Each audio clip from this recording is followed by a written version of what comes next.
Allah Subhanahu wa Ta'ala. May Allah Subhanahu wa Ta'ala make this event beneficial for all of us, and this event can run smoothly and conducively. Pray begins.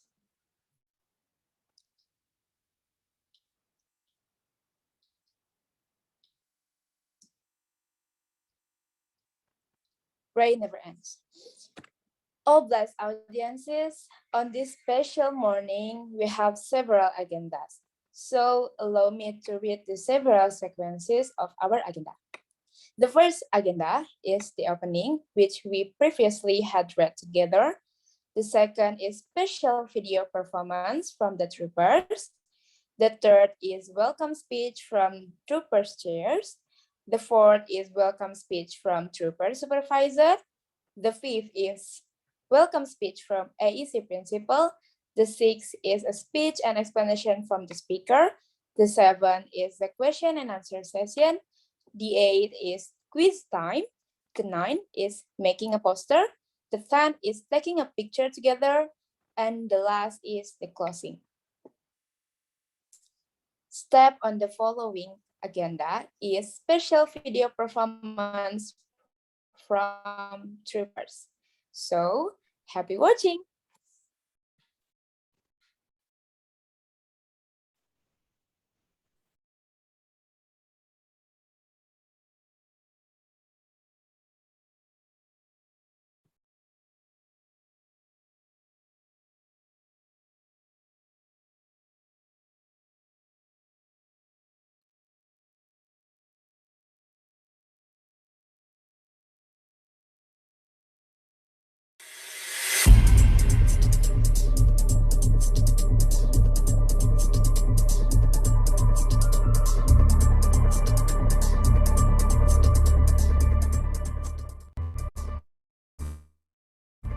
I'm tired. I'm sick. I'm stressed. What's the problem?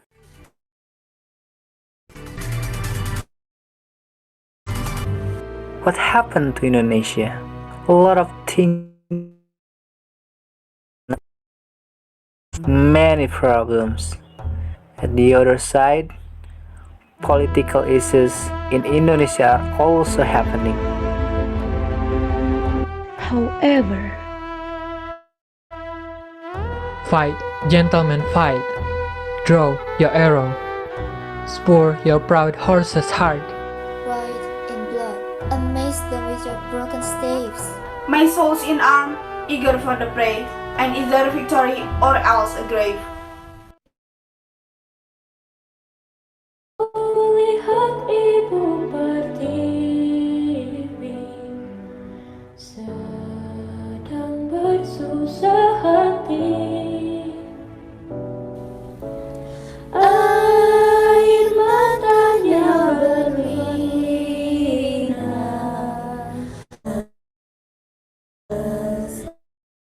mesin terkenang.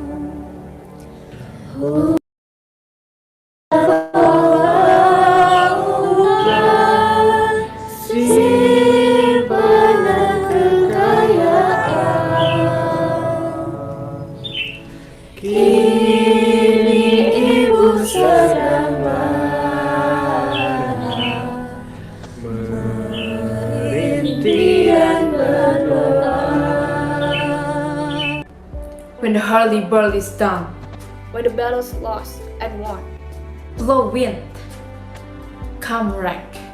at least we shall die with harness on our back. Once more onto the beach. dear friends, once more.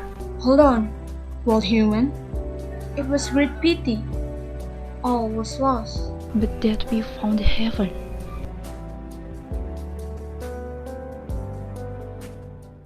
We are Indonesian. We are Indonesians. We are Indonesian. We are Indonesian. We are Indonesian. We are proud To be Indonesian. Well, my words before. Amazing is the best word to define Indonesia.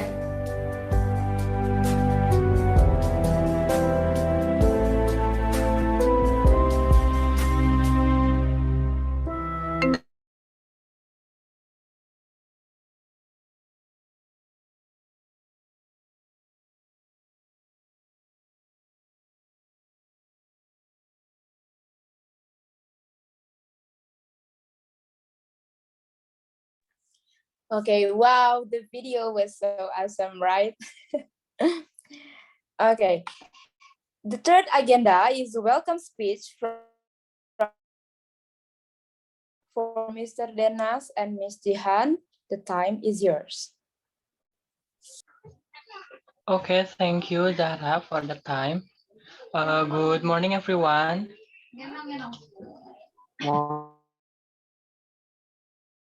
I hope you are all in the good condition and be healthy. So, first of all, I would like to say thank you to all the participants, the teacher, IC student, and the troopers who joined this webinar today. And thank you for sparing your time to attend this webinar. And also for the committee that already worked really hard to make this webinar happen. Thank you. And yeah, I hope this webinar will go well and will go as we planned. And the knowledge that we will get today will be useful for us. I think that's all from me. Maybe Ms. Jihan, would you like to say something? Time is yours. Yes, sure. So, hi, good morning, everyone. So, the same. First of all, I really want to say thank you so much for everyone that have joined this webinar, especially for the supervisors, the teachers, and AC principal Miss Indri, and then all the audiences, like from intermediate class and also for regular class. So this webinar, which is held by AC Trooper, is our first main event. So I hope everything is going well, and we are really sorry if there is some imperfections we made. So I hope the knowledge that will be delivered will give benefit to you as this pandemic era is happening. So that's all from me. Thank you so much. Please enjoy the webinar.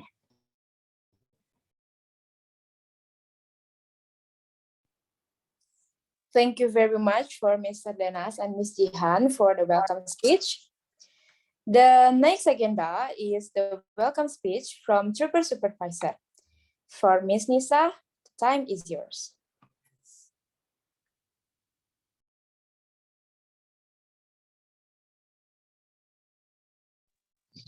Hello guys, can you hear me? Okay, good morning everyone. Morning, Miss. Morning. Good morning, Miss. Okay, so I am Nisa Aulia. I am Miss Nisa as Trooper Supervisors. I'm here with Mr. Eki. So the first of all, I would like to say thank you for everyone who is here. You have spared your time to stay here to join our first webinar. And it's like Jan and Dena said, it's our first big event for Troopers. We are having pandemic, and then we just can do this kind of webinar.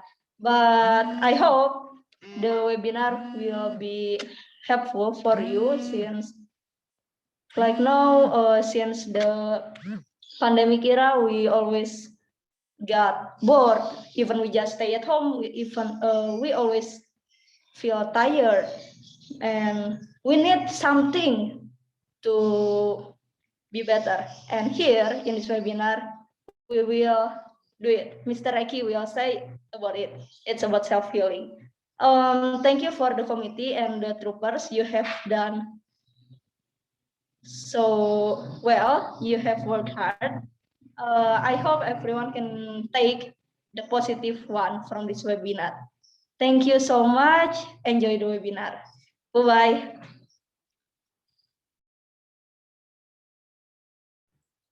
Thank you very much for Ms. Nisa for the welcome speech. The next agenda is welcome speech from AEC Principal for Mr. Robi. The time is yours. Hi everyone, how are you today? Okay, Hi, I hope you are. I hope you are in great conditions, right? Okay, so thank you for the committees for having this kind of event, because this event is really great for you, especially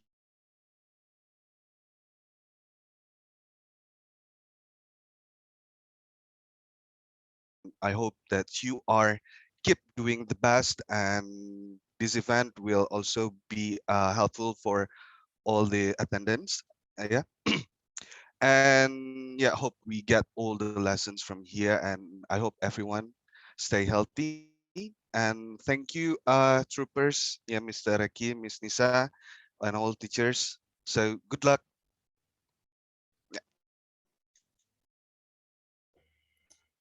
Thank you very much, Mr. Robi, for the welcome speech. Step on to the next agenda. It is the main agenda which we are waiting for. The explanation from our best speaker, Mr. Asep Prakiguru Wahyudiana, FC. The discussion will be led by our best moderator, Ms. Nabila Haristia. Before we start, Haristia is a university student of Universitas Indonesia, majoring biology education. She was also a trooper chairman 2017 until 2020. Well, now, let us welcome our moderator, Ms. Nabila Haristia. Hi, Miss Zahra. Am I audible? Yes. All right.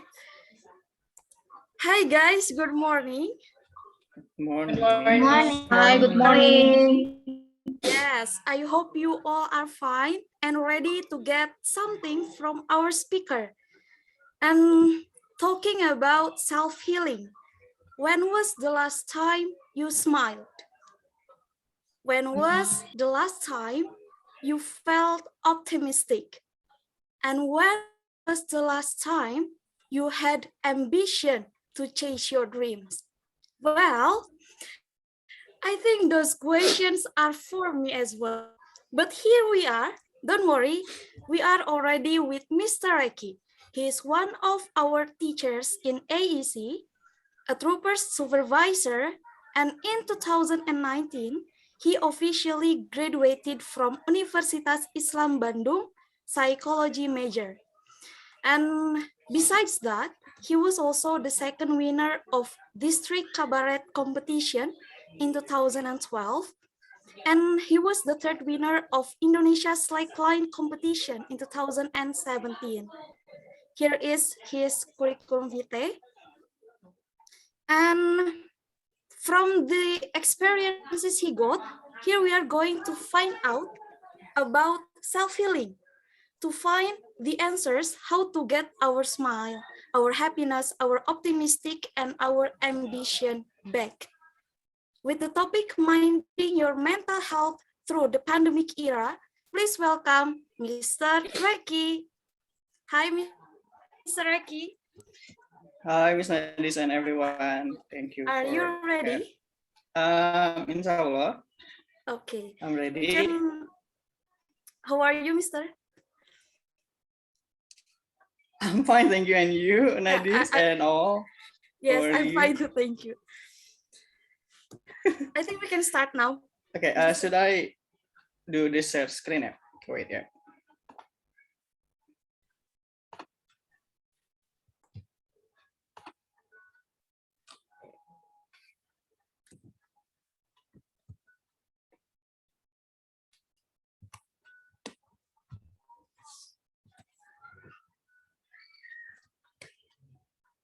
Okay, can you see the screen, guys? I can. Yes. Okay. Can. Okay. Assalamualaikum warahmatullahi wabarakatuh. Waalaikumsalam warahmatullahi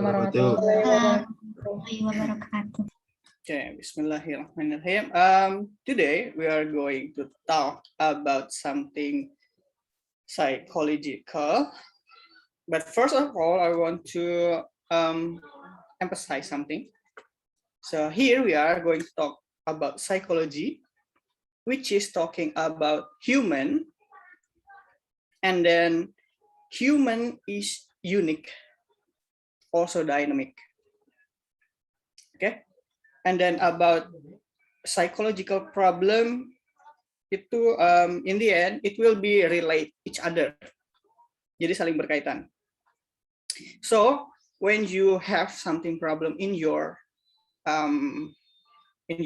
self, you can't heal it like once method or once therapy and then you can heal it. It will have a long process. Okay, I will just emphasize that first. Next one, about self-healing. So what is self-healing? First, self-healing is a process of recovery from psychological disturbance. Jadi yang ada mengganggu dalam diri kalian. It can be like trauma, anxiety, failure, disappointment, or etc. Macam-macam. Every person, every human has their own psychological problem. Yang intinya, the problem that makes you stress. Atau intinya membuat kalian gak nyaman. Okay. Nah, so the point is, gak nyaman. But in the other side, actually you can heal yourself by motivated and directed by yourself. And then the process can be helped by others or your environment. Jadi bisa dibantu oleh someone or something. Tapi tetap the point is yourself. Now, overall, human is created perfect. Why can perfect? Why? How can I say that humans is perfect? So basically, we can heal ourselves from fisik or psychological. Jadi secara fisik ataupun secara psikis, kita tuh sebenarnya bisa. We can heal ourselves. Yang membuat kita nggak bisa healing itu adalah karena kita nggak tahu kalau kita itu bisa. The common example is when you get hurt secara fisik ketika kalian jatuh, luka itu pasti sembuh sendirinya sebenarnya. Kita cuma pakai betadine ataupun obat merah, it will just help to clean the bacterial. Untuk menyembuhkan itu sebenarnya dari dalam diri sendiri. Dan itu pun terjadi secara psychological. That is why I can say it that human is perfect. Nah, bagaimana dengan obat-obatan dan orang sekitar? It will help a lot. Okay? Bukan berarti obat-obatan dan orang sekitar tidak berguna, but they will help a lot. That push you to be recover. Jadinya obat-obatan dan orang-orang itu, they are not fixing, but they help. Another example, when you have problem at home, then you go somewhere with your friends, you will feel happy. Pasti senang. Then you will forget about your problem. But when you come back home, you will feel sad again, and then you will feel so stressed.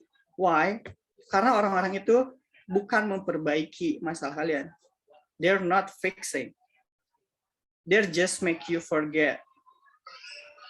Jadi kasarnya cuman memperbaiki sesaat.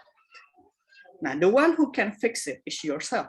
Jadi kalau dalam diri kalian tidak ada niatan atau keinginan untuk sembuh, you will not have that cure. Like that. Now, in this case, we are going to focus on psychological. So everything is about human. Everything is about ourselves. Okay. So when you talk about self-healing, it will talk about ourselves, diri sendiri. Dan pastinya, you or we all can heal ourselves. Kalau secara fisik, tadi udah ada contohnya, luka jelas terlihat. But in psychological, no one can see it, but we ourselves just can feel it. Lalu kesembuhan dari apa sih? When I saw the video that troopers made, it just delivers something that what I'm going to talk about, like Miss Fajira said something, Mr. Saru said sick, and then stress. Nah, that is one of example. Jadi kesembuhan dari apa sih self healing secara psychological? I will give you some example. First, failure or kegagalan. Nah, apapun yang berhubungan dengan psikis or psychological, yang pastinya membuat kita nggak nyaman dan stres. Contoh, ini sebagai contoh, itu failure, gagal dalam suatu hal. When we fail on something, we will feel so, aduh, kenapa sih gagal? Kenapa sih kayak gini? Dan akhirnya, karena kalian nggak menerima, we don't accept it, jatuhnya jadi stres. Stres berlebihan, dan akhirnya itu menjadi masalah tersendiri secara psychological. Next one is disappointment. Kekecewaan yang mendalam. Kekecewaan yang bisa terjadi karena orang melakukan hal yang tidak kalian expect, atau dari kegagalan yang membuat kalian kecewa. So, bisa saling berkaitan. That is why at the first I said, talking about psychological problem, it can be relate. Jadi bisa saling berkaitan. Dari gagal, kalian tidak bisa bangun lagi, akhirnya kalian kecewa dan kecewa terus kecewa. Itu menjadi salah satu contoh problem dalam diri kalian. Next one, anxiety, cemas. Sometimes we feel afraid of something that we didn't know that it will happen or not. Atau ketika kita mendengar suatu hal yang kemungkinan itu belum tentu benar, tapi kita takut akan hal itu, kita bakal cemas dalam arti takut, tapi nggak tahu kenapa gitu. Ketika dijelaskan cemas kenapa, we can explain it, why and how. Yang akhirnya it will just make us hard to step forward or move on. Atau lebih parahnya, decide something.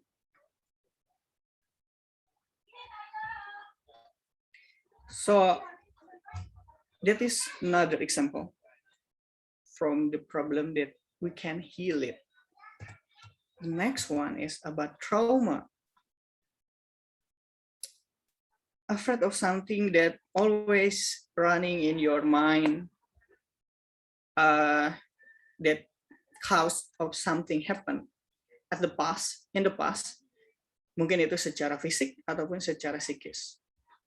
Dan trauma itu biasanya terus bergentayangan dalam diri.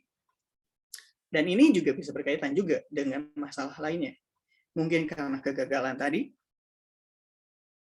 atau mungkin karena kecemasan kalian yang nggak ada ujungnya, hingga akhirnya malah membuat kalian mikirin itu terus, dan akhirnya kalian takut. Padahal hal simple untuk orang lain, tapi untuk diri kalian itu bisa menjadi sebuah trauma tersendiri. Okay, and then that is some of the example, dan masih banyak lagi masalah-masalah yang biasanya nyampe ke dalam diri kalian, ke dalam diri kita sebagai manusia. Nah, for nowadays, we have fought with this pandemic, COVID-19, for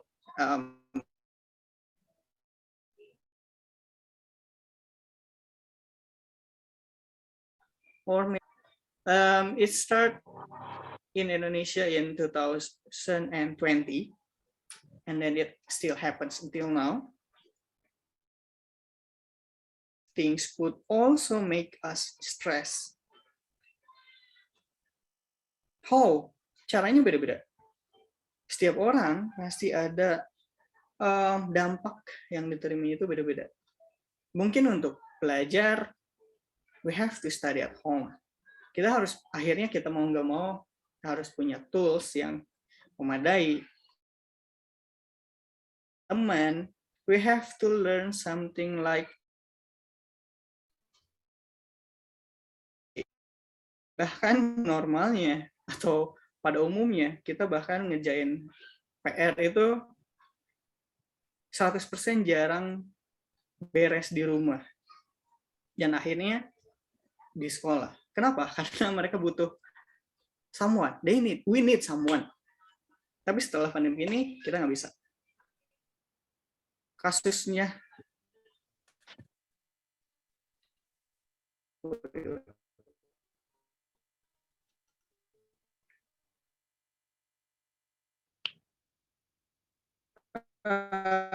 is my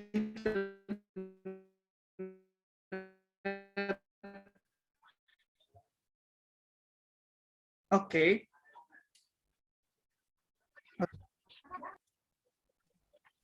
Check. Is it Mister? on? Yes, it's clear. Okay, the internet is just gone in sudden.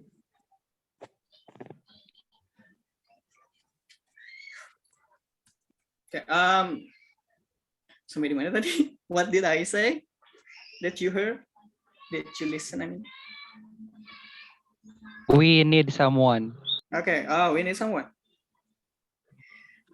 So, in another case, like from the worker that needs to work every day to gain money every day to feed their family every single day, mereka punya kendala lagi yang beda sama pelajar. Dan stresnya pun beda lagi. So this pandemic, percaya atau enggak, sadar atau tidak disadari, it makes us stress. Tapi kenapa kita nggak sadar kalau kita stress? Because we can't do nothing. Karena kita nggak bisa apa-apa. We can, the thing that we can do is only follow this pandemic journey. Kita cuma bisa ngikutin perjalanannya aja. We can't do something big to change. Jadinya kita nggak sadar gitu kalau kita tuh sebenarnya stres. Jauh di dalam diri kita itu, we don't want it. We want our old normal, not this normal. Tapi karena keadaannya kita nggak bisa apapun, ya jatuhnya jadinya kayak numb gitu, kayak numb. Kalian tahu itu salah, tapi kalian nggak bisa ngapa-ngapain dan kalian cuma bisa menjalankannya. Itu jatuhnya menjadi stres yang mungkin suatu waktu itu bisa menjadi bom waktu. Kalian mungkin bisa jadi emosional secara berlebihan, bisa jadinya. Setelah global pandemic yang belum usai, ternyata kita harus melakukan stay at home yang masih dipertanyakan, terutama yang sekarang banget itu PPKM. This PPKM, the government said it will decrease COVID-19 issue in the society. But in fact, walaupun ada PPKM, the real life we can see tetap aja gitu. Di luar itu masih ramai, masih it just like normal, but cuma ada embel-embelnya. Sedangkan mereka melakukan itu pun dengan resiko juga karena alasan. if we compare from another country, mereka melakukan lockdown dan mereka pun masyarakatnya pun di kasarnya government itu bertanggung jawab dengan kebutuhannya.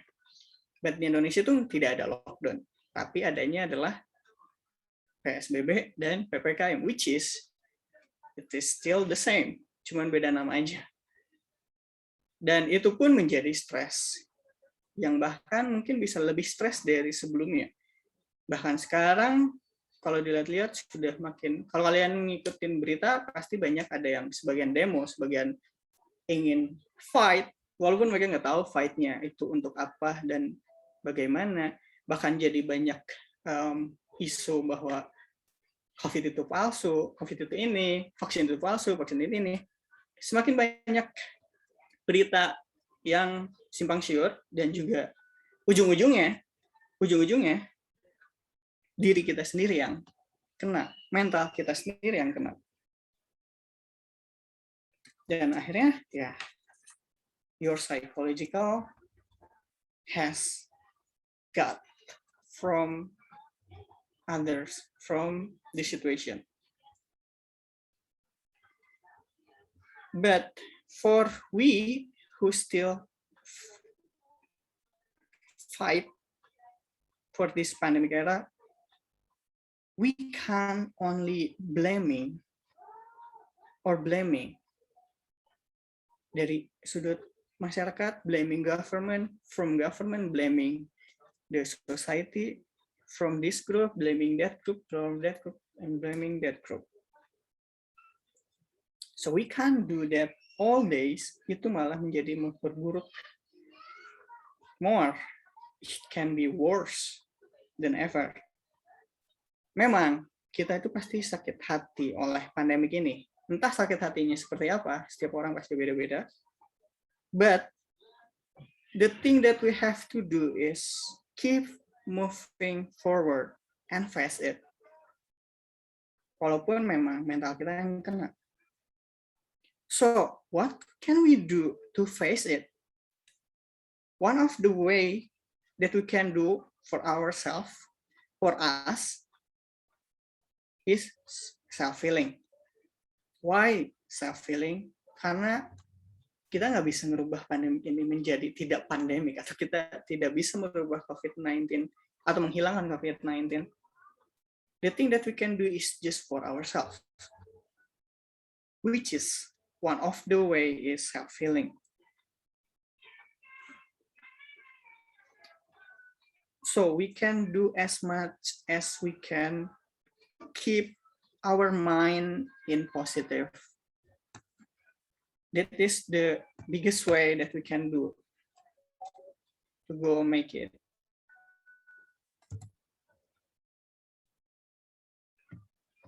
Nah,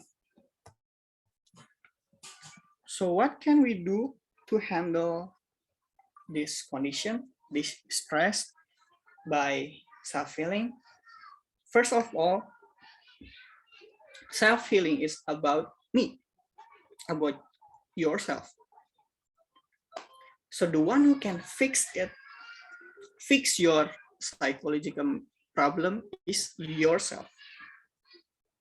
Orang-orang di sekitar mungkin bisa membantu, tapi tidak bisa memperbaiki.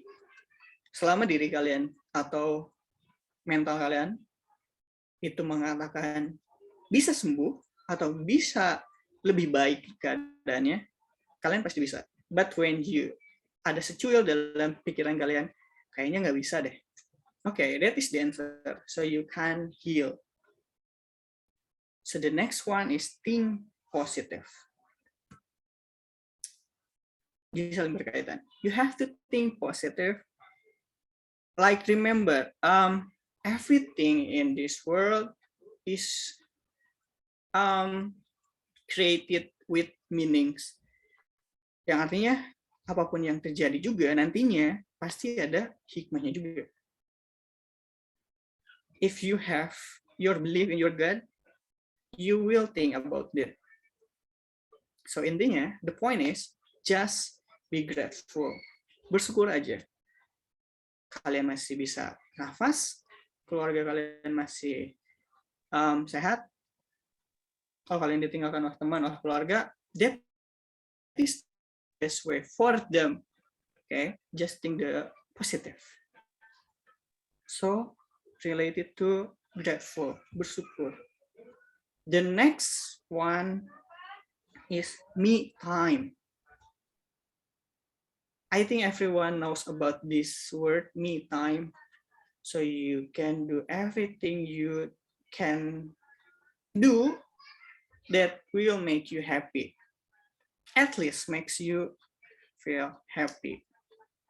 In meantime, maybe you can have it like stay alone or join with your friend with the prokes.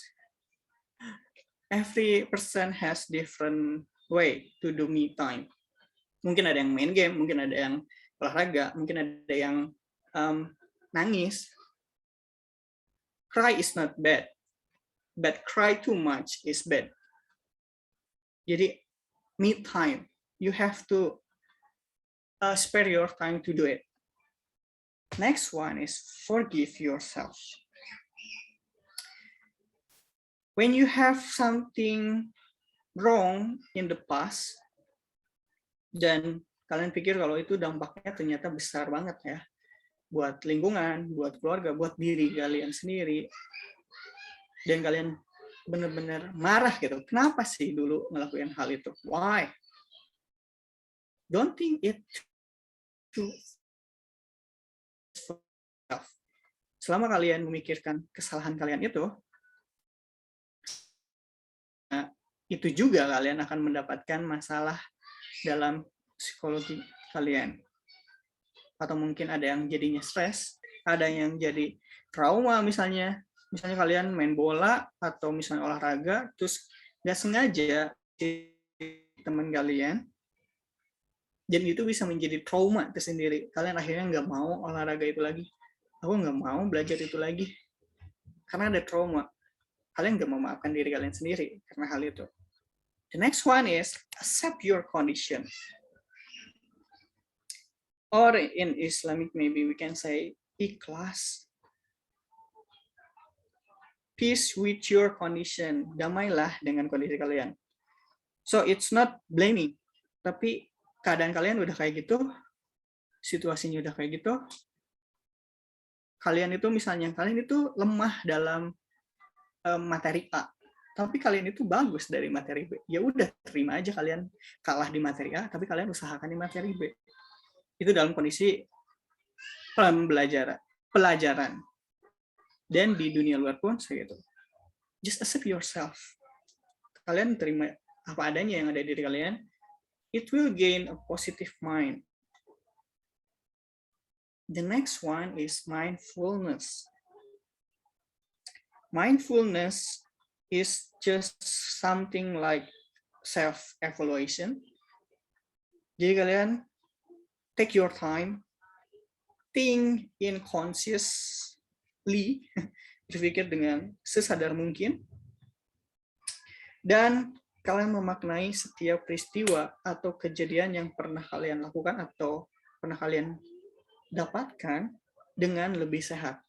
Mungkin ketika kalian emosinya marah, ketika ada orang yang mengkritik kalian, kalian juga bakal ikut marah. Tapi ketika kalian emosinya sedang bahagia, ketika ada orang yang mengkritik kalian, kalian akan menjadi, oh iya ya, bener, itu salah. Harusnya berarti aku kayak gini. So please evaluate yourself.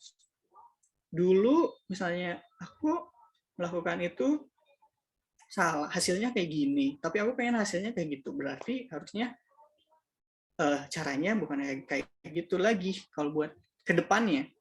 So mindfulness for something that you have done with kesadaran penuh, full conscious, no emotion. Karena emosi itu biasanya jatuhnya menjadi subjektif kalian banget. Jadi ketika evaluasi diri, don't put emotion there. Karena ketika kalian menyimpan emosi di dalam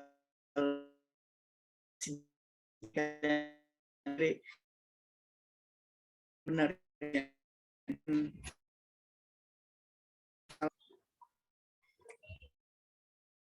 And then the last one is don't regret. It's a bit relate or hampir sama dengan forgive yourself. Kalau regret itu lebih ke when you have done something dan ternyata itu salah, kalian buat kesalahan itu menjadi pelajaran yang paling penting. Or the word is make your regret as your strength.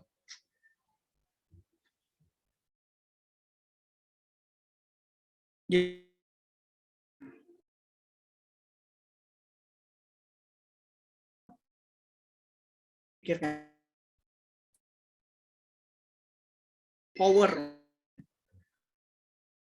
sih bisa juga MC bisa membuatkan lebih, tergantung kalian memanagenya. So everything are talking here is about that. When your thing is your, but when you negative, ya that is the way you want. Kalian pasti nggak dapetin itu. So and here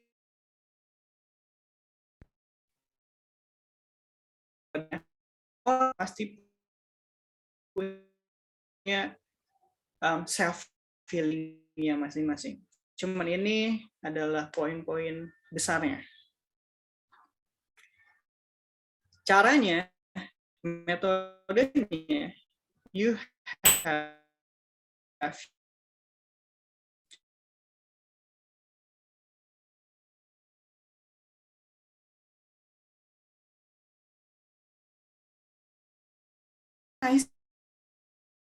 now fraud. Ever say an ice, you know,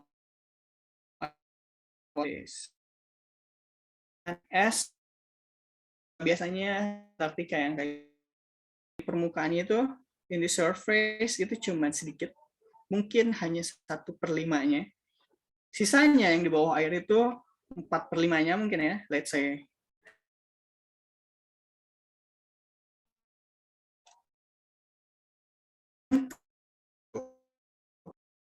Is our conscious part, di mana alam sadar kita ketika kita menghandle apapun, itu adanya cuma segitu. Dan sebenarnya kita itu jauh lebih besar di dalam diri kita. Dan yang di bawah itu we call it as unconscious part. Jadi kebanyakan orang itu meremehkan dirinya sendiri. Yang mana sebenarnya dirinya itu jauh lebih besar dari ekspektasi.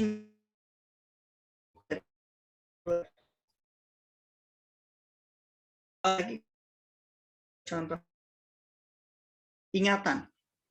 Kalian tahu ada short term memory dan long term memory, ingatan jangka pendek dan jangka panjang. Di jangka pendek itu ada batas ingatan. Batas ingatannya 7 charts, if I'm not mistaken, or 12 charts. Let's say 7 charts. Ada 7 slot kosong. Contohnya ada 7 slot kosong. Nah, kalian itu SKS, sistem kebut semalam. Kalian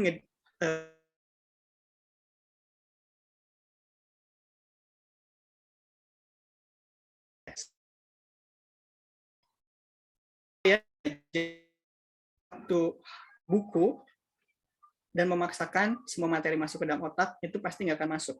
Makanya guru-guru kalian, dosen-dosen kalian pasti tidak menyarankan SKS. Karena itu materinya nggak akan, benar-benar nggak akan masuk. Kalian cuma punya 7 slot kosong di short term memory. Kita misalnya contoh masuk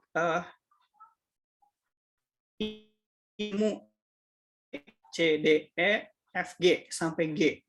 Nah, 7 ilmu itu ketika ilmunya cuma 7 atau materinya cuma 7, itu kemungkinan bisa masuk ke dalam ingatan kalian dan kalian pasti ingat.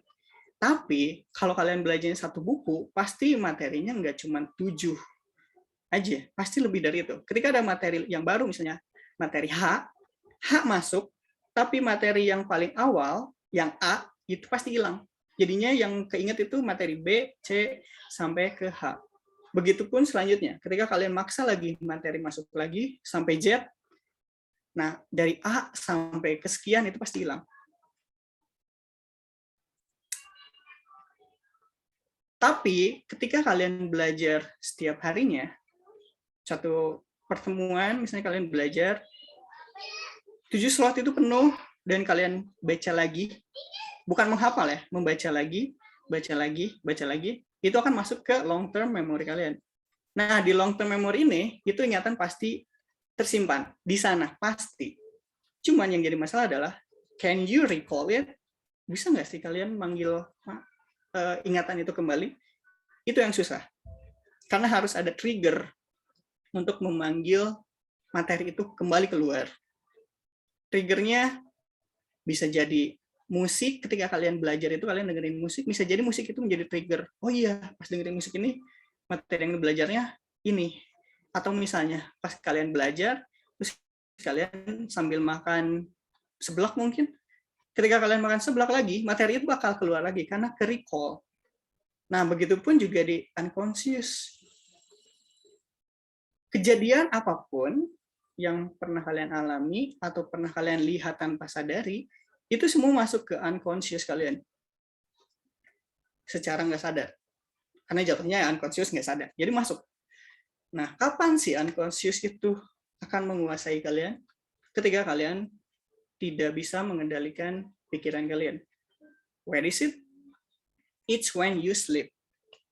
So in psychological, when you dream something, it means that itu semua adalah ingatan kalian selama ini. Kenapa? Kenapa di dalam mimpi melakukan hal-hal yang ternyata di dalam dunia nyata itu kalian nggak bisa? Itu karena kalian ketika jalan, terus berpapasan sama orang nih, secara sadar kalian nggak memperhatikan orang itu, tapi secara ingatan orang itu langsung ke share, tersimpan di dalam diri unconscious kalian. Jadi ketika kalian mimpi, itu semua keluar. Kalian bertemu orang ini, orang itu, orang ini, segala macam. Makanya kalau di psychological itu nggak ada yang percaya namanya ketindihan lah, segala macam lah yang berkaitan dengan goib-goib. Itu enggak. Karena basicnya juga psychological dari barat kan, dan they don't trust it much. Enggak seperti kita. Kalau kita kan, kalau mimpi ini, wah ada orang tuh yang kangen. Enggak, it doesn't even relate. Yang ada itu kayak gini, ketika kalian mimpi misalnya, mimpiin seseorang yang kalian suka. Misalnya Jihan nih, mimpiin Denas. Terus pasti ada orang, oh itu tuh Denas kangen sama kamu. Ya, it doesn't relate. Bagaimana mungkin orang lain kangen, terus rasa kangen itu nyampe ke mimpi kalian? It doesn't make sense. Yang jadi faktanya adalah, ketika Jihan mimpi Denas, kemungkinan pertama, emang Jihan yang kangen ke Denas, atau ada trigger sebelum tidur yang membangunkan ingatan tentang Denas. Jatuhnya pas mimpi, itu Denas muncul. Gitu. So that is from the psychological. Lalu masuk ke stress trauma. So I have a little story. It's real life. It's about phobia. Do you know trypophobia? Yang lubang-lubang kecil gitu. Jadi kalian takut kalau ngelihat lubang-lubang kecil kayak sarang lebah and anything else. So I have got it. Dan ternyata itu disebabkan oleh trauma yang secara nggak sadar itu masuk. So when I was a kid, mungkin sekitar kelas 1 atau 2 SD, I have a pigeon, burung merpati, have a pigeon, then as we know, a kid itu suka pengen ngelus kan. Nah, I try to pick it up, pengen ngambil tuh. Dan yang ketangkep itu ekornya. Si ekornya kecabut, semuanya kecabut. Dan ketika burungnya ketangkep, pantatnya itu semua bolong-bolong bekas bulu. Dan bolong-bolong itu besar, plus di dalamnya itu banyak darah. Seketika langsung takut. Padahal sebelumnya belum ada fobia. Sebelumnya langsung takut dan langsung dilempar burungnya. Semenjak itu trauma melihat lubang-lubang. Jadi awalnya trauma. Hal itu muncul dan kadang muncul, kadang enggak. Hingga suatu ketika pas SMA, my friend said that his friends is afraid of the holes, a small holes yang banyak. Terus mikir, ngapain sih takut kayak gitu? Dan ketika I personally look at the case, lihat fotonya karena nyari di Google, ternyata I get this phobia also. So fobianya ternyata itu diakibatkan oleh trauma yang ternyata secara nggak sadar itu masuk di zaman dulu ketika waktu kecil melihat pantat merpati yang udah nggak ada ekornya, jadi cuman lubang bekas bulu-bulu dan banyak darah. Hal itu menjadi trauma yang secara nggak sadar pada itu cuman gila aja gitu, takut terus lempar. Udah. Ketika besar ternyata itu recall. Dan semenjak itu I got that phobia. But now alhamdulillah I get fight for it dengan cara ya I have to face it. Dengan cara ya melihat gambar animasinya dulu tentang trypophobia yang lubang-lubang kayak gitu. Terus setelah itu lihat yang real life-nya, yang fotonya, maksudnya foto tapi real life. Tangannya, biasanya di tangan, di kaki, atau di muka yang lubang-lubang kayak gitu. Dan mindset pikiran kita untuk berkata atau untuk berpikir bahwa it's just nothing. It's just a hole. It's just a hole, it's just nothing. Terus kayak gitu, dilihat. Walaupun emang ada rasa geli, rasa merinding, kalau kalian punya fobia itu, atau kalian punya fobia pasti ada rasa merinding, kayak kalian diem di tempat gelap, takut sama hantu, pasti merinding kayak gitu. Nah, fobia itu bikin kita merinding, bikin takut, tapi ketika kita lawan, then I can prove it by myself that I can heal from it. Then I didn't ask help from anyone. So basically, before I learned this lesson, this psychology lesson, ternyata I already did self-healing. So from this point, I want to emphasize you, sebenarnya kalian itu selama ini sudah melakukan tentang psikologi, entah itu self-healing, entah itu misalnya kalian mengendalikan emosi kalian. But the problem is you don't know that there is a theory about it. Jadi ketika kalian belajar lebih jauh, ternyata, oh iya ya, ternyata ada materi tentang ini. Like that. So that is a simple story from real life that I can that I can heal myself. So ketika kalian saat ini mungkin kalian punya fobia atau punya masalah psikologi, you can heal yourself. As long as you think that you can do it. Okay? So, when you want to do something for yourself, especially self-healing, it all depends on you. And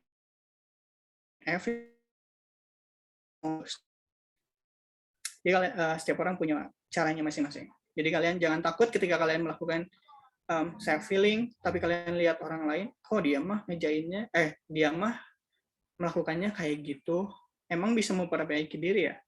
Mungkin bisa jadi buat orang itu. Setiap orang beda. Jadi, just don't judge others, but just judge yourself aja. So, the conclusion. So, this pandemic makes us down, but we must keep fighting till end. Accept your condition, ikhlas. Believe that you can do it, and be brave to do it, dan kuat terus untuk melakukan itu karena memang susah. Dan never regret too much, but make it as your crucial lesson. Oh, dan ada satu, when you want to do psychological therapy, it can be fixed, atau it can be done just only for once terapi. Jadi kalian nggak bisa cuma satu kali terapi udah sembuh, atau misalnya kalian pergi ke psikiater atau ke psikolog, satu kali terapi dan kalian sembuh. It's impossible, itu pasti nggak mungkin. Makanya terapinya itu pasti berbulan-bulan, mungkin ada yang bisa bertahun-tahun atau berhari-hari kalau masalahnya kecil. Kadang orang itu nggak kuat. Kalau ini kasus dari dosen, from my one of lecturer, ada kasusnya itu dia konsultasi ke salah satu psikolog. Nah, karena dia nggak tahu tuh prosesnya itu panjang, nggak bisa sekali langsung berhasil, nggak bisa. Prosesnya panjang, selama beberapa minggu atau bulan, dia di konsultan A, dan dia ngerasa nggak ada perbaikan. Akhirnya dia nyerah di konsultan A, dan pindah ke konsultan B. Di konsultan B, dia dikasih terapi lagi yang kurang lebih sama karena masalahnya sama, dan cuma beberapa waktu lebih pendek dari sebelumnya dia berhasil healingnya, dan dia berpikir kalau si konsultan B itu lebih bagus dari konsultan A. Itu salah. Yang benar adalah si pasien itu sudah melewati semua fase terapi dan akhirnya dia berhasil. Jadi itu berlanjut dari terapi A, konsultan A itu sampai ke konsultan B itu berlanjut. Itu artinya kalian bisa sembuh dalam masalah psikologi apapun, itu nggak cuma sekali terapi. Kecuali kalau masalahnya simple dan kaliannya emang benar-benar kuat, si mindsetnya kuat. Cuma nyatanya, mindset yang kuat itu susah untuk didapatkan. Itu karena lingkungan yang mempengaruhi kalian. So, that is the last point. Every single has different method and different fun to do self-healing. And that is all. Thank you for paying attention. For me, that is all from me. So thank you, Miss Nadis and everyone. All right, thank you, Mr. Eki. How is it, guys? Have you started to think or maybe rewind again what actually problems that makes us stuck? We look like okay, but actually maybe inside our body it's not, inside our brain it's not. So one interesting point that I got is the main problem is ourself, our brain, our mind. Because what we think in our brain, it makes the failures, the trauma, the anxiety become bad. And we think that this is the end of the world. Kiamat gitu ya guys ya, gara-gara problem yang ada. Well, actually, we can find a way. We can find a way by keep moving forward and face it, which is self-healing. All right, so now, if you have any question, you can straight away raise your hand. Anyone wants to ask? Or you can put your question in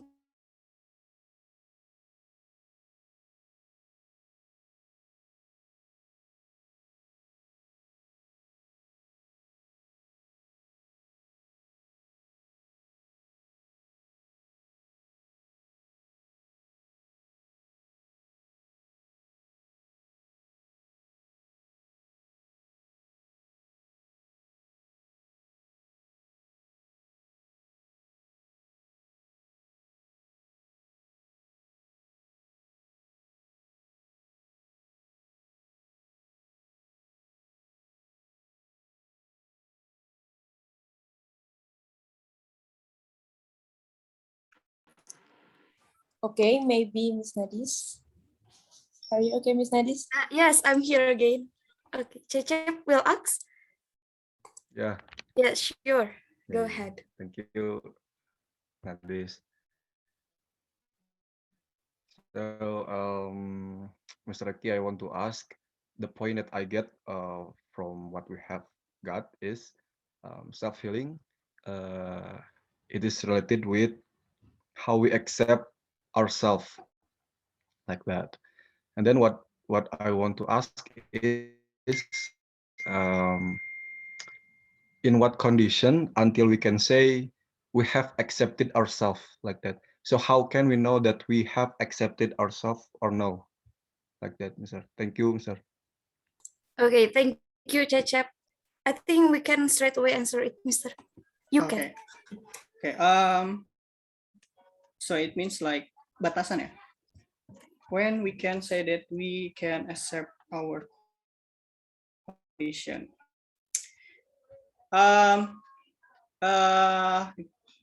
We can say it when you don't think it too much. Jadi ketika kalian ikhlas, so let's say accept your condition is ikhlas. Misalnya, kita nggak terima diri kita dihina sama orang lain. Kita nggak terima, kita marah-marah, kita segala macam.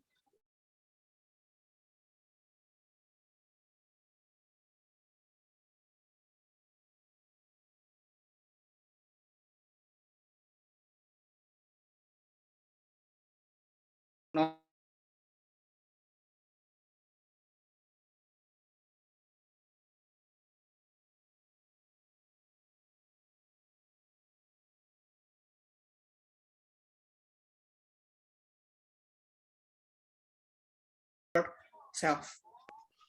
Kalau secara kondisi kalian sudah menjadi lega, jadi mau diomongin kayak gitu lagi, oh ya udah, emang kayak gitu.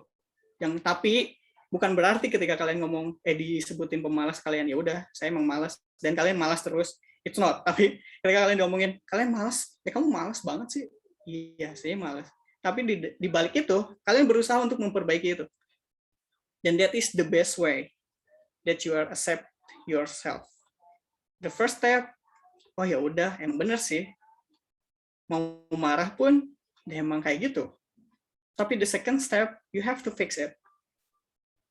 Jadi ada di masa di mana kalian merasa lega ketika ada kondisi seperti itu. Oh ya udah, emang kondisinya kayak gitu ya, that's okay. Jadi ada kelegaan gitu ketika kalian itu batas akhirnya. Like that, chap. Thank you so much, Mr. You're welcome. Thank you to Nadis. Yes, Cecep. So that like that, yeah, guys. The thing that the condition when we can accept ourselves is when we can control the emotion when something come to our mind. We can accept that. We can control the emotion.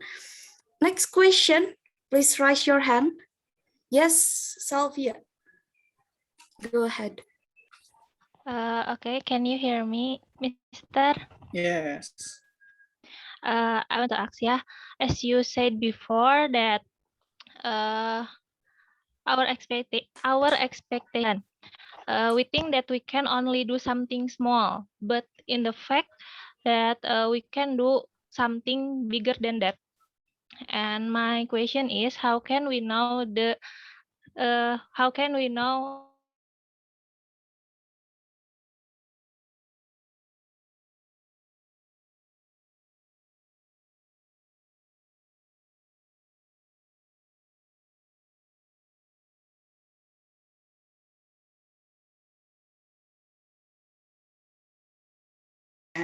commonly ketika anak kecil, kalian pernah nggak sih lihat anak kecil ketika orang tua kalian misalnya membetulkan sebuah radio, dibongkar, bautnya kemana-mana kan, terus punya anak kecil, dan anak kecil itu pasti pengen tahu, nanya ini itu, dan pengen ngebantu. Have you seen that kind of things. Sylvia, have you ever? Atau kebayang? Oke. Nah, ketika anak kecil itu melakukan itu, orang tua pasti berpikir apa? Diamlah, kecil, ganggu, nanti hilang, nanti rusak, gitu kan? That is the reaction from the parents, in Indonesian parents. Jatuhnya itu sudah membakar atau menghancurkan keinginan anak untuk lebih maju dari sebelumnya. Karena anak itu nggak tahu apapun. Anak cuman inginnya membantu.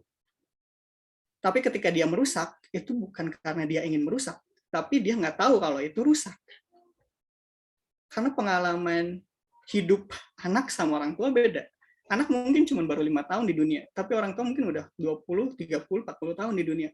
Dia tahu mana yang rusak, mana yang enggak. Anak kecil nggak tahu. Anak kecil cuma pengen membantu. Dan ketika orang tua ngomong kayak gitu, itu udah ngerusak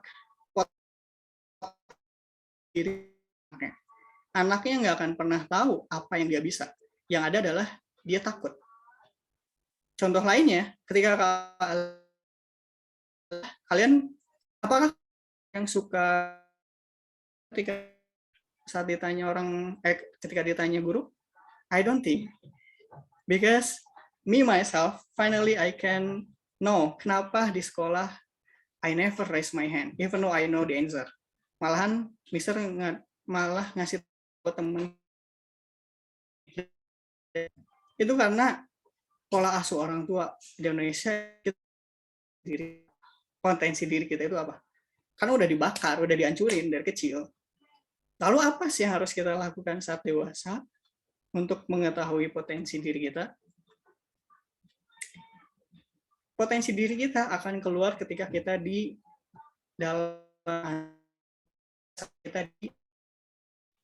pada saat under pressure. Ketika kita mau nggak mau harus melakukan itu, nah disitulah muncul potensi diri kalian. Yang ternyata dalam diri kalian itu ada loh gitu. Dan itu banyak banget di film. Dia itu biasanya dibully segala macam, dia lemah segala macam, tapi ketika dia dalam kondisi tertekan, muncullah suatu hal. Nah, itu emang kenyataan psikologinya kayak gitu. Kayak gini, ada orang yang melihat dinding 3 meter. Pada saat itu, dia dikejar anjing. Dan dia bisa melempati si dinding 3 meter itu tanpa disadari. Dia cuma lari dan melakukan apa yang dia pikir. Lari, dia pikir dia harus lompat, dia lompat. Dan dia bisa. Di kemudian hari, dia mencoba lagi untuk melompat dinding 3 meter itu tanpa anjing. Jadi dia cuma datang pengen melompat lagi. Dan dia nggak bisa. Karena sebelum lompat, dia udah mikir, aduh tinggi 3 meter. Saya tinggi cuma 1,7 misalnya, atau cuma setengahnya. Kayaknya nggak bisa deh loncat 3 meter. Ketika dia lari, dia pasti berhenti. Karena mikir, nggak bisa. Dan ketika dia maksain, kayaknya harus maksain dia nyobain walaupun nggak bisa. Dan hasilnya emang nggak bisa. Karena potensinya sudah tertutup dengan situasional pada saat itu. Jadinya, sebenarnya orang-orang bisa. Cuman karena di Indonesia itu, ya sorry itu saya commonly, umumnya pada kayak gitu. Jadi kita nggak tahu potensi diri kita. Bahkan kita malu ketika kita harus menyebutkan what is our strength atau what is our weakness. Pasti kita lebih banyak menyebutkan kelemahan kita itu ini. Tapi ketika harus menyebutkan kelebihan kita nggak, susah. Jadi untuk jawaban Sylvia, kapan sih, bagaimana kita bisa melihat potensi kita? Kamu harus mau berada di bawah tekanan, baru bisa keluar tuh potensi kamu. Tapi kalau kamu yakin kamu bisa dan harus kuat, nggak ada pikiran lain, kayak yang tadi dikejar anjing, pikirannya cuman saya harus loncat, dan dia bisa. Tapi ketika 2 kalinya, saya harus loncat, tapi tinggi, aduh 3 meter, aduh kayaknya nggak bisa, ya udah, memang nggak bisa. Like that, Sylvia. I Okay, hope thank you, that answer Mister. you. Okay, you're Yeah, welcome. thank you. Yes, thank you, Sophia. A very good question. Yes, to find our potential, we have to be in under pressure, or maybe you can just do a lot of things since we are still young as well. So from the activities we do, we finally can find, oh, kita nyamannya di sini nih. We are good at it. Yep. Keep doing the good things, everyone. Okay, next. Yes, Fajira, go ahead. Hello, Mister. Hi. I wanna ask about self-healing. About what? About self-healing. So Oh, yeah. how if we have found our self-healing? I mean, like when we have found a way for us to do our self-healing, but then suddenly the condition around us didn't support us, or maybe the condition around us can make us feel sick again. For example, what should we do? What should we do ketika lingkungan tidak mendukung, like that? Yeah. Okay. Thank you, Mister. You're welcome. So, I have to repeat it again. Just put it in your mind when you want to do self-healing, it's all about you. Jadi sebelum kamu membutuhkan orang lain untuk dari mindset dirinya sendiri, harus ada keinginan, aku pengen misalnya sembuh gitu kan, aku pengen sembuh dari A. Dan pasti bisa sembuh. First, misalnya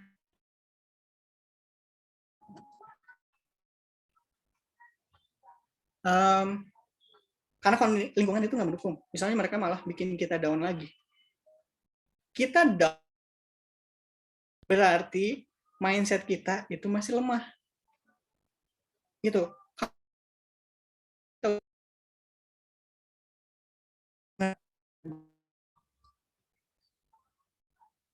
Do you get what I mean? Jadi dari awalnya mindsetnya harus kuat dulu. Jadi ketika mindset udah kuat, lingkungan mau apapun ke kalian itu nggak akan berpengaruh sama sekali. Karena kalian udah yakin kalian mampu, kalian bisa untuk sembuh. Jadi nggak akan ada kata aku down lagi karena lingkungan. No, nggak mungkin ada. Mungkin ada rasa sakit atau rasa down kecil itu bisa jadi. Tapi kalau sampai down banget, berarti emang mindsetnya jelek. Like mungkin fakta lucunya, you know my body is getting fat, right? If you ever saw me long time ago ketika SMA atau SMP itu kurus, stamina bagus, tapi sekarang itu susah untuk membalikan seperti itu. Kenapa? Karena mindsetnya. My mindset itu udah terlalu ada di zona nyaman, mungkin ya bisa dibilang. Mungkin sudah ada di zona nyaman untuk tidak olahraga. Karena olahraga itu sakit, lelah, capek, segala macam lah pokoknya. Akhirnya jatuhnya Mister itu seperti menyalahkan keadaan, nggak ada teman buat olahraga, ngantuk, masih pagi harus olahraga. Atau misalnya sore, aduh gimana olahraga. Pasti banyak alasan-alasan yang mana seakan-akan lingkungan tidak mendukung. Padahal intinya mindsetnya dari kitanya emang nggak kuat, gitu aja. So Fajira, if you think that your environment, your friends or anyone around you itu seakan-akan menjatuhkan, sebenarnya enggak. Itu dari diri kaliannya atau dari Fajiranya belum benar-benar teguh. That is the answer, Fajira. Oh yes, Mr. I see. Thank you. Yes, thank you, Fajira. A very good question. So the key is in our mind, in our brain. it will really affect who will act. All right, we are going to open the second session of question and answer session. The second session, so you can raise your hand, maybe from MLM, NOP class, N1 class, M12, my class. Yes, you can give the question here.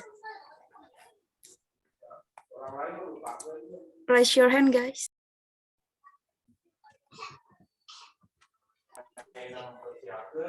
Anyone?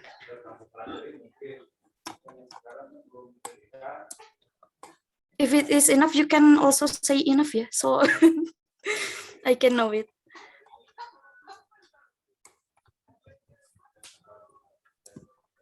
All right. Any question? Yes, Miss Enki, please. Hello, Mr. Aki. I want to ask Yes. something. So, can you say that self-healing itu kan about me? How if the one who needs self-healing is not me, but my friend? So, contohnya gini, Mister. There is my friend who always got anxiety these days during pandemic, and she shared story to me. Now, how the best way to respond her anxiety? Nah, I can what bingung gitu, Mister, when she did that. So how is Okay. the best way to respond? Thank you, Mister. Okay, thank you. Okay, for the respondent, it's quite hard actually. Bahkan seorang psikolog menjadi konselor itu butuh waktu bertahun-tahun karena butuh respon untuk menjadi responder yang baik atau listener yang baik. Karena kita harus merespon yang sesuai keinginan dia. Tapi di samping itu kita gak mau kan teman kita itu terus terpuruk. Jadi di satu sisi kita itu punya keinginan untuk memperbaiki teman atau bukan memperbaiki, membantu teman menjadi lebih baik. Tapi di sisi lain, ketika kita melakukan menggurui, itu udah langsung ngehantem teman, ngehantem pendapat teman. Jadi misal pendapat teman itu, aku tuh A, B, C, D, terus F. Nah, Enki tahu kamu tuh harusnya ke E dulu, baru ke F. Tapi pola pikir atau mindset si teman kamu itu A, B, C, F. Nggak bisa dirubah. Nah, itu yang bikin responder bingung. Benar. Itu pasti kayak gitu. Apalagi notabene-nya sebagai teman, sebagai keluarga. Yang jatuhnya ketika kita memberi pendapat yang lebih, menurut kita lebih bagus, tapi menurut dia jelek, jatuhnya malah dia menjadi merasa, nggak ada orang yang ngertiin aku mah sendiri, nggak ada yang bisa nolongin. Kayak gitu kan. Padahal sebagai teman bantu gitu, kamu tuh bagusnya kayak gini. Nah, kita sebagai respon itu harus kayak gimana? Pertama, kita nggak bisa menolong orang yang nggak mau merubah diri lebih bagus. Itu pertama. Jadi di mindset respondernya, kita harus memikirkan bahwa kita nggak bisa membantu orang yang nggak mau dibantu. Karena jatuhnya ketika kita mau membantu, niatnya bagus nih, kita membantu, kamu harus ke E dulu nih. Tapi si orang ini dalam mindsetnya, kan dia itu nggak mau dibantu. Biasanya ada sensasi nikmat, ada sensasi enak ketika kalian berada di dalam tekanan, ada sensasi nikmat ketika kalian berada di dalam kesakitan. Mungkin di film-film juga kalau nggak salah pernah ada orang yang suka nyayat, atau mungkin di dunia nyata juga ada yang nyayat. Di dalam kesakitan itu ada sensasi nikmat. Dia tahu dia itu salah, tapi dia itu gak mau gitu, kenikmatan itu pergi. Jadi teman Enki ini sebenarnya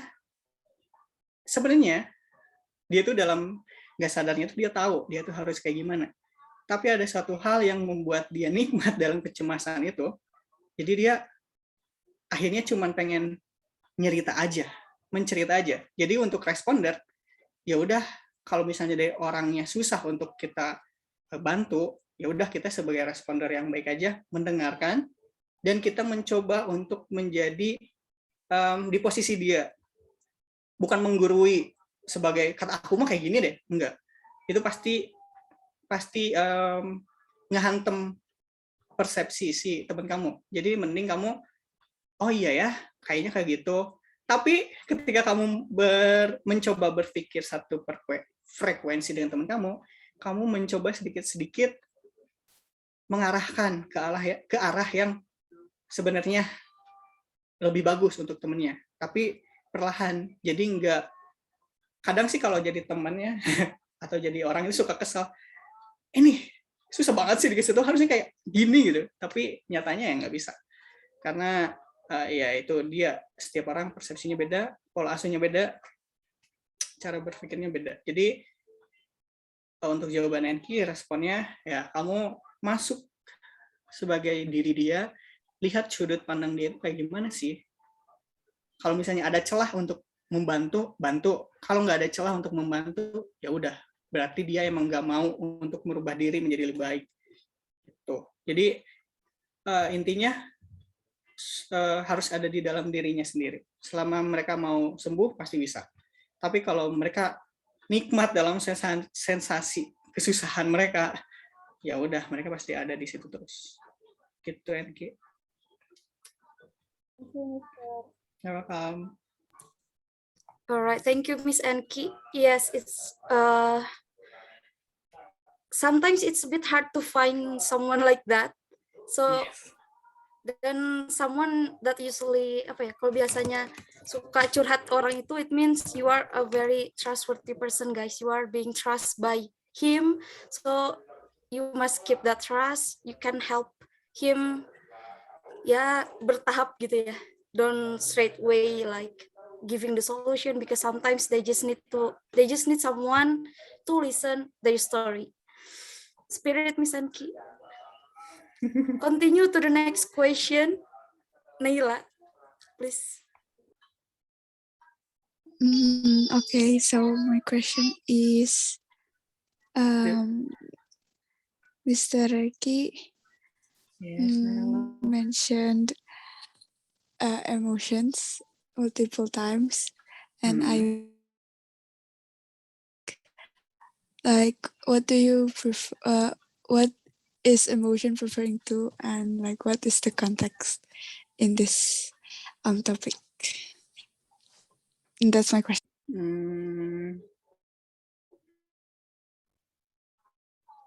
Wait, I can get it well. Takutnya salah jawab. Miss Nadis, do you get it? Same. Naila, can you repeat it? Because I'm afraid that I'm wrong in answering the question. Wait.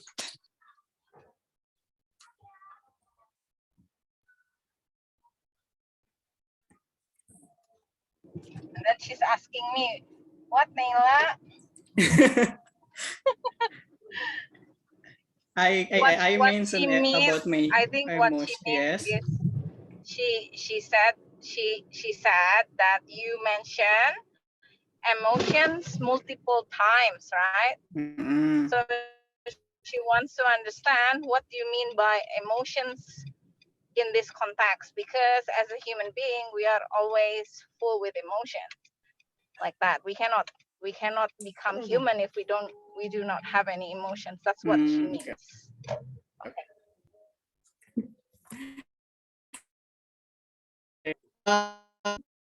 Nice question. So, what kind of emotion that I was talking about? Maybe first of all, I want to remind us first that emotion, it's not about anger, bukan cuman marah, it's not about angry. Tapi emosi itu banyak kan, about feeling, sedih, senang, marah. kalau di HP emot itu beragam ekspresinya.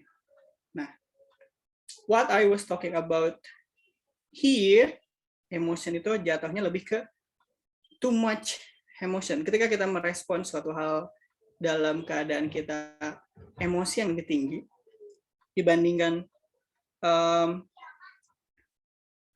pikiran kita, itu akan jatuhnya menjadi subjektif. It's hard. Wait. I have to explain it more further. Wait ya. Okay. Here, maybe it will help answer about the question.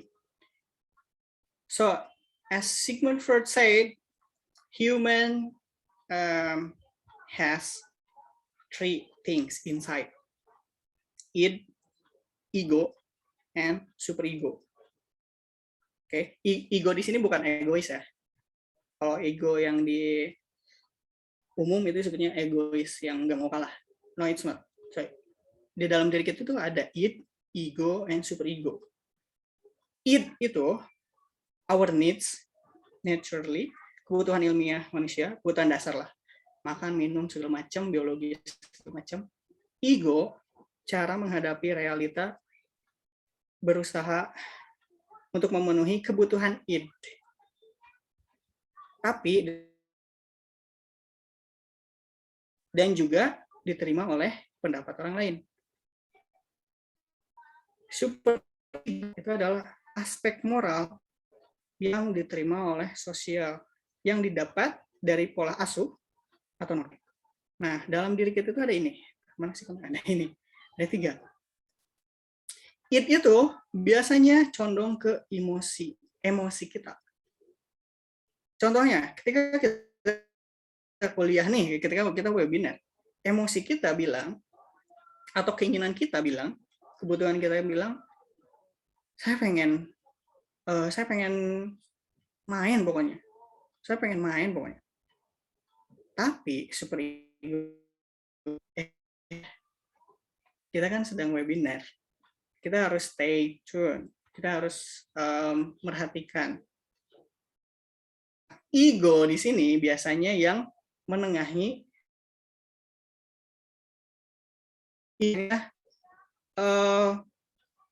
memutuskan, yang bisa membantu kita untuk memutuskan mana sih yang akan kita pilih. Apakah kita akan pergi main pada saat itu dan meninggalkan webinar, atau kita bisa ikut webinar dulu, setelah webinar kita pergi main. Nah, ketika emosi kita yang lebih tinggi, kita pasti ninggalin webinar. Karena yang dipikirkan itu dirinya sendiri, subjektivitas dirinya.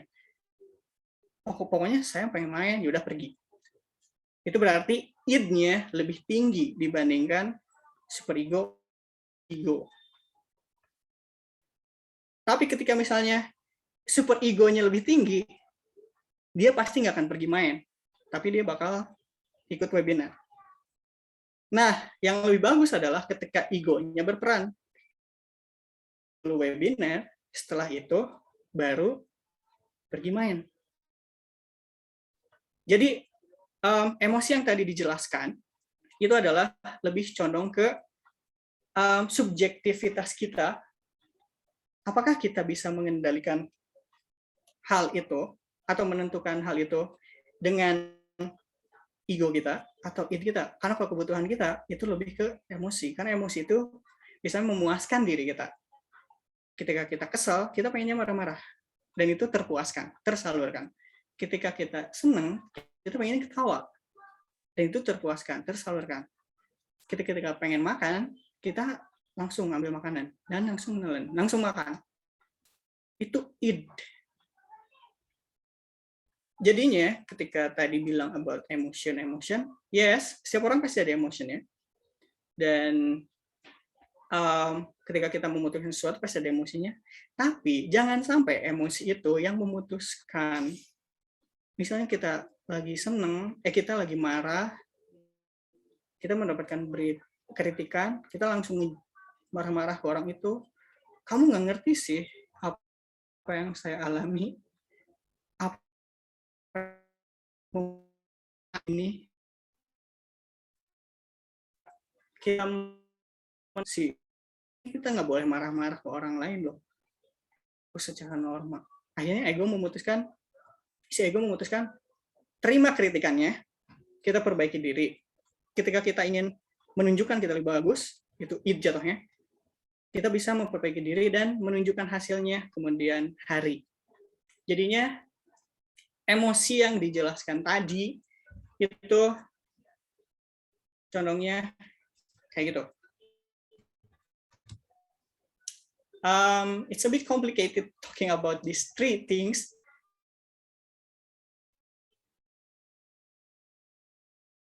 Terlalu mengendalikan diri kita. Apapun emosinya, bisa jadi sedih, bisa jadi senang, bisa jadi marah. Apapun itu. Karena ketika kita dalam kondisi emosi, jatuhnya jadinya subjektivitas, kita nggak melihat lingkungan, kita tidak bisa melihat perspektif lain atau point of view dari sudut pandang lain, itu kita pasti nggak bisa. Jadi kayak gitu kurang sinya Nela. Untuk itu mungkin it's a bit too far. Gimana ya maksudnya?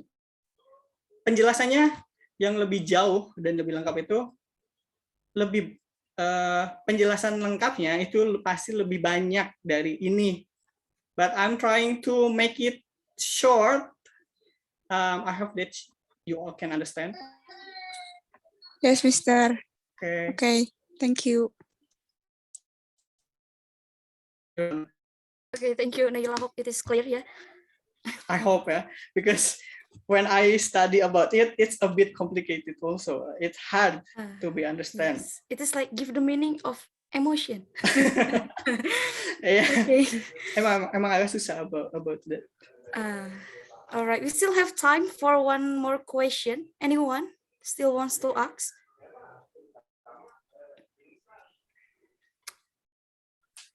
Right. Perhaps it's clear enough until now, yeah. So I'm going to close the session. And I'm going to conclude from what Mr. Reki has told us. We can know that we are actually the real survivors. We survive to heal our own selves. And from now on, let's talk ourselves. Let's talk to ourselves. Let's set our brain that the things are going to be different from now on.